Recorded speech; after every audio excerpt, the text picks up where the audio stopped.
Hi, and welcome back to another episode of To Whom It May Concerns Hood Professional. As always, I am your hostess with the mostest, AP. And today, I have a very special co-host and guest, and she goes by the name of... Say your name, child. Lynn.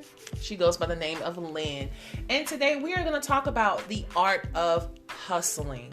And I am very interested in this particular topic because of the whole coronavirus pandemic that came through and pretty much left a lot of us looking crazy because you have some people who were in their jobs and felt like they had all the security in the world, and then all of a sudden this big important job that was oh so important is no longer important. And the person working at the grocery store, at the fast food restaurant, at the pharmacy is now the Uber driver, and the postal worker is now the essential worker. And it totally changed a lot of our mindsets on what does job security look like. And it seems like this... Well, I think for Black people, hustling has possibly always been a way of life. Hustling can come in forms of not necessarily always a second job, which some people have 2 and 3 jobs. I know a lot of people like to think of like people who come over from other countries. They tend to work multiple jobs, but it could be just picking up more hours, or the candy lady in the neighborhood, or again driving for Uber, or if you're able to make things with your hands like sewing or putting together, or the mechanic, neighborhood mechanic, those types of things. But now, looking at some research, it's saying about 7.2 to 8% of all Americans, I didn't look across the world because I'm not a world citizen of yet, but 7.2 to 8% of Americans hold multiple jobs, which rounds out to about 13 million people who are working more than one job. And I know for you hold a 9-to-5, correct? Mm-hmm. And you're also in a managerial position, right? Yes, I am. You are someone who believes in having multiple hustles, not even just one hustle, but multiple hustles. First and foremost, for you, what made you decide that, hey, let me try something out, let me see, let me see how I can make some more money? Or was that even the reasoning behind why you decided to start getting into hustling? It was for me the first time I did it was for a quick fix. Okay. A quick fix to what exactly? A quick fix for more money. Okay. I found myself short and needed to come up with a quick way to make a few extra bucks. Mm-hmm. And so it worked out and I just stuck with it. Are you doing the same thing that you've always done to make the quick fix? No. So how did that evolve? I found something that I was good at, mm-hmm. and I just took it and ran with it. So how do you promote yourself when with the whole side hustle thing? Is it something where is it word of mouth? Are you marketing yourself? Like, how does that go? It is completely by word of mouth. Everything that I do is by word of mouth. I market nothing. Oh wow. So did you ever look at yourself as being like, you know what, I want to be an entrepreneur, like an entrepreneur?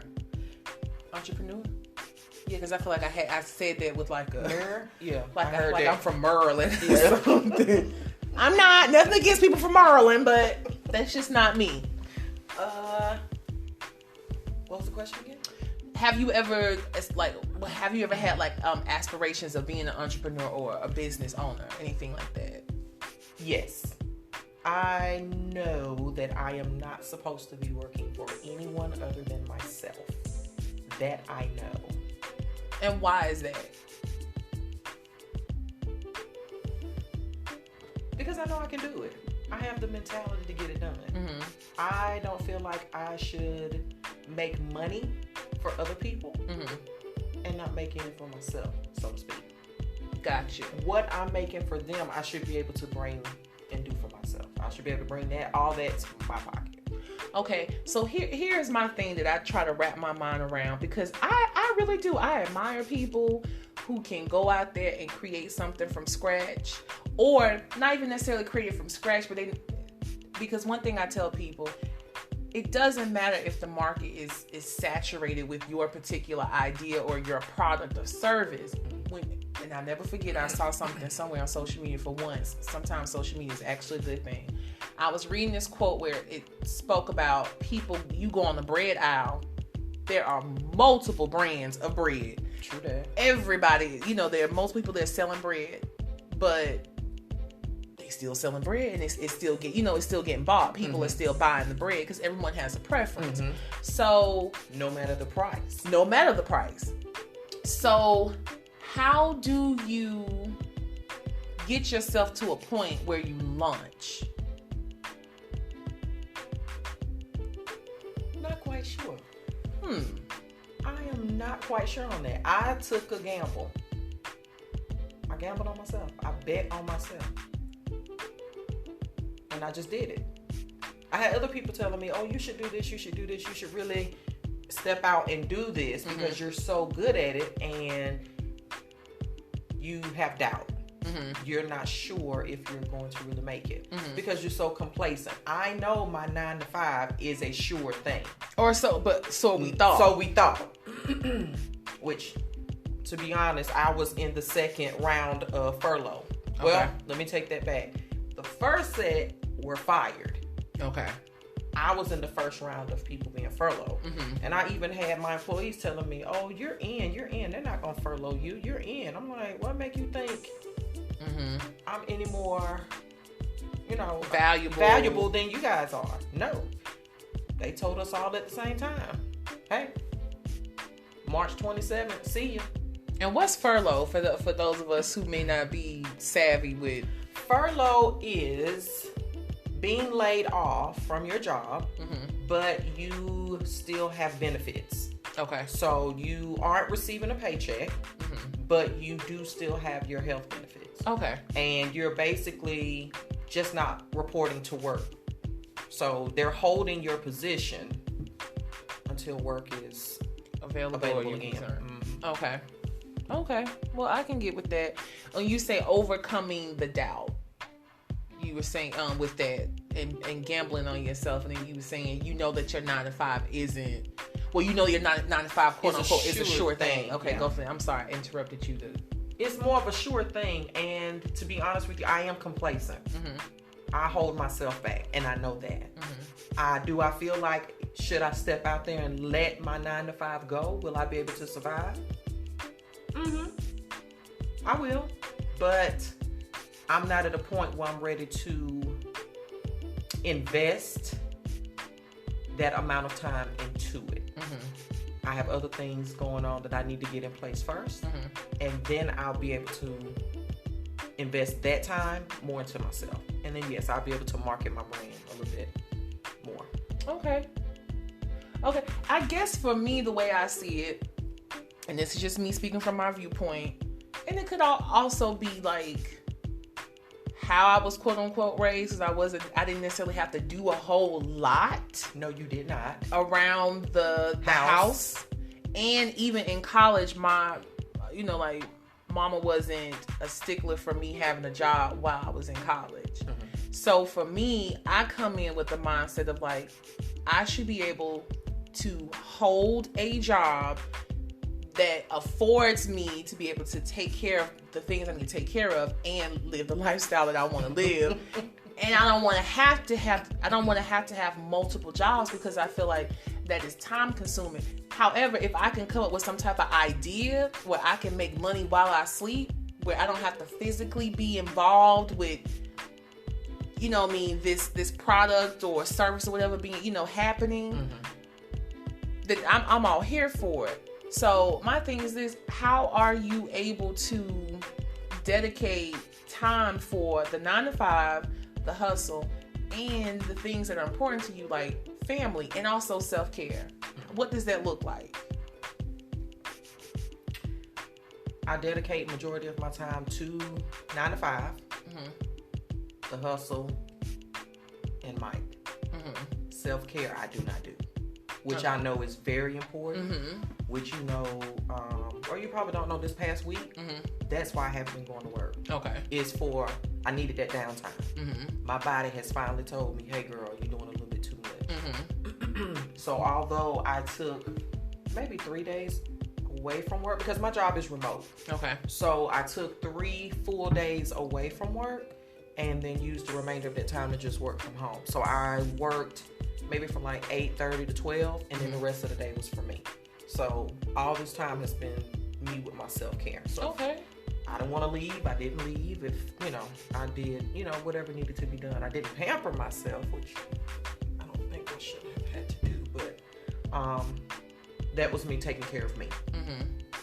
So that, I didn't think that was important, but it is very important for self-care. So I know that I've had people. You look at social media. Lord, social media can sometimes have you feeling like, Lord, am I doing enough? And I know that when the pandemic first came around, a lot of people. I was amazed at how a lot of young people, I'll say between the ages of like 25 and we'll say about 45, how a lot of black women really came up with these very innovative, creative ideas. Like I saw a lot of people creating like lip glosses or lipsticks and doing the whole mask thing. Like people were like selling masks like crazy. No calls. So I was like, but I'm one of those people, I'm like, I don't know how to sew.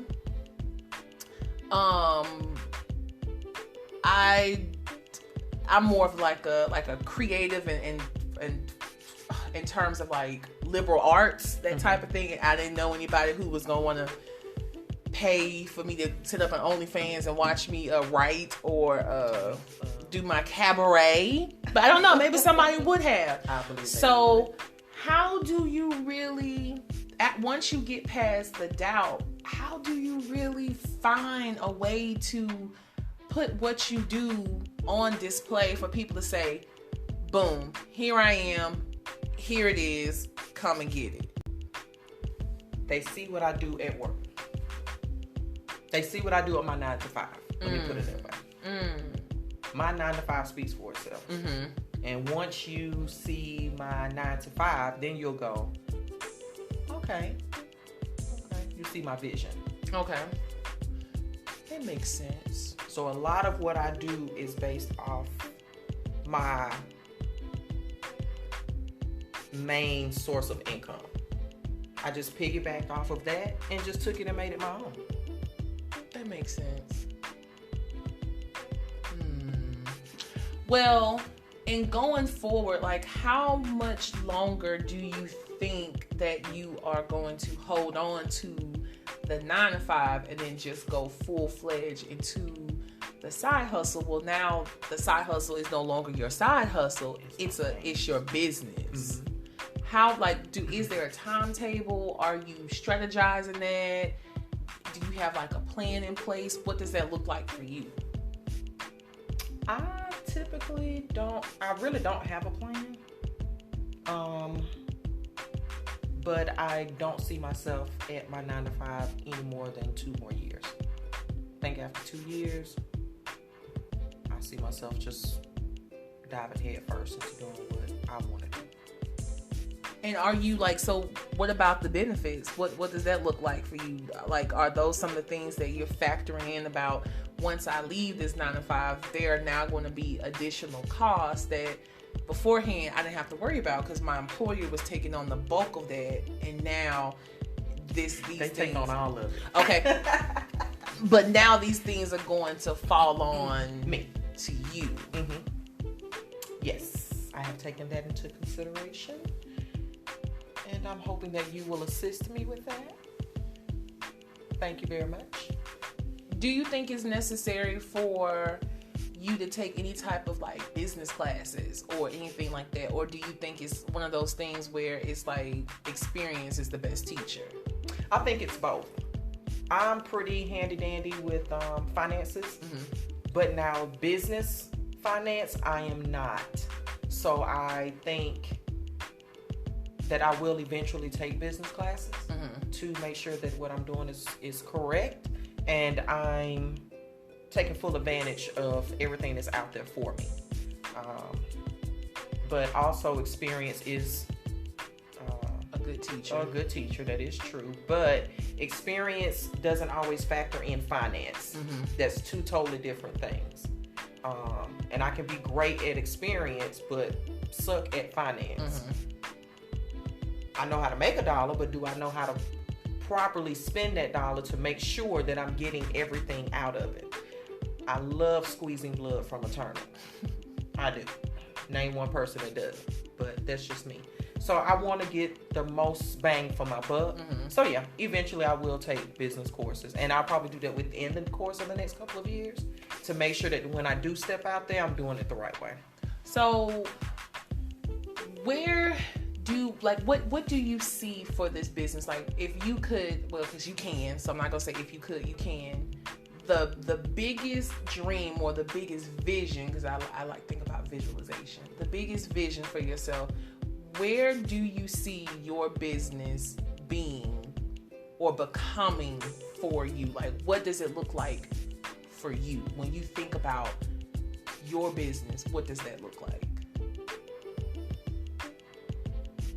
Is that too deep? Okay, it's a little deep. So, all right then. So then, where do you see your business? You said 2 more years to 9 to 5, and then you want to branch off. So, where do you see your business in 5 years? In 5 years, I want to not have to report to the office. Okay. Make sure I have the correct people in place to make sure that they're running it the way that I need it to be ran. I want to be behind the scenes. Okay. I feel like in the business that I'm in, you get burned out easily and quickly. And that's something that I don't want to do.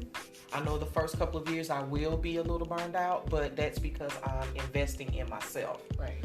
You are your greatest critic, and I know I want to make myself happy, and I know that I gotta make a way for myself as well as Michael. So I'll do whatever it takes to make sure I get the job done. But one of the things about what I do is it's everywhere. This is the area for it. Right, that's true. This is the area for it. And some places are saturated, and a lot of places like Perdido Key, Pensacola Beach, even the bar, they're not. They're always looking for the next greatest company, should I say. And so I want to make sure that I bring that to the table. I can do it.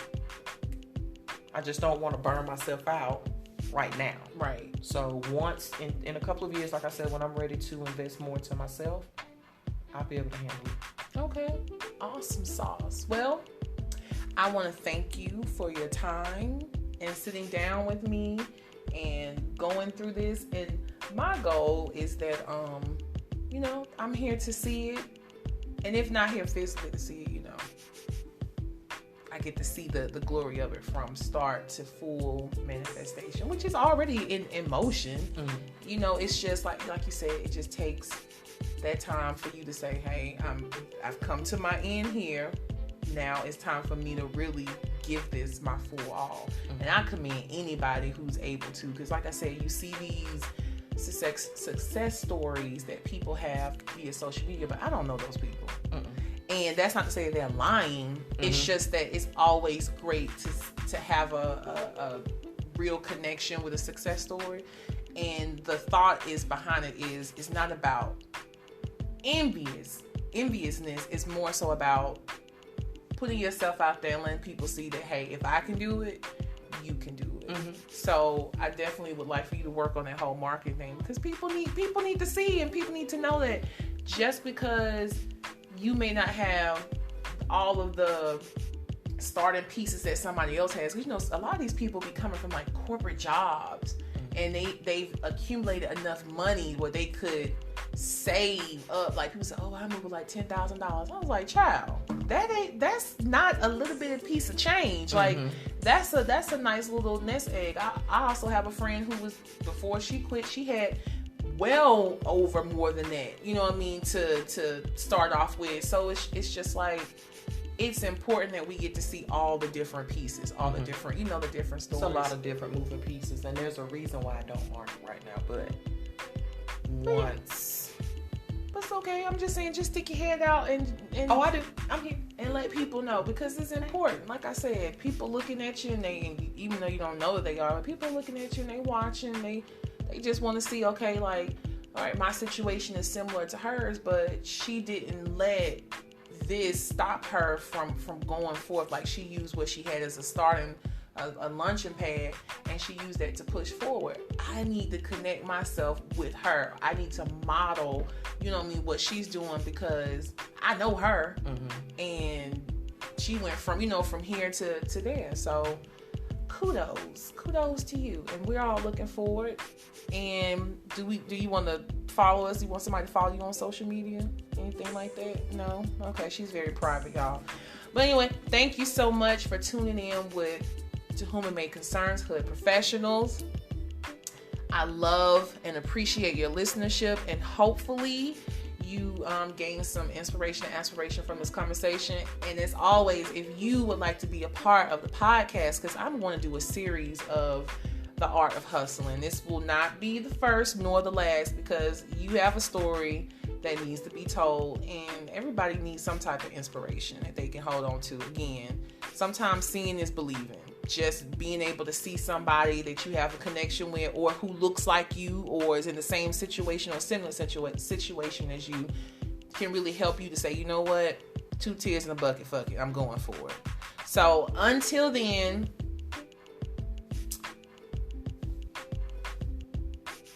what is it? Set up shop, take action, and go get it. Peace.